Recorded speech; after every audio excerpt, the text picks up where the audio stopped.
Welcome. In this short tutorial, I'll be showing you how to translate on the RedNote app. Alright, if you find this video helpful, please leave a like and subscribe to the channel for more such tutorials. Now, the first time you installed and created your account here on RedNote, it will prompt you to auto-translate, okay?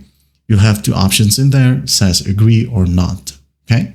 Now, what if you have skipped that prompt, okay? Well, don't worry, we still have an option. In here, just open up the RedNote app. Now, once you're in here, tap on the three horizontal lines right here at the top left.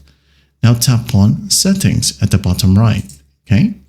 Tap on it, wait for it to load. Now, once it loads, go ahead and tap on general, okay? Tap on it, and in here, you should be able to see language and translation.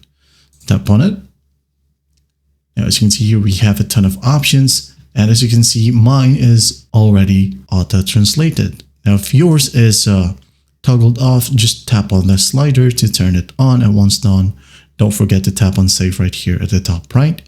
And once done, you're good to go. That is it. That's how you translate on the RedNote app. Well, I hope this video helps, and I'll see you in the next one.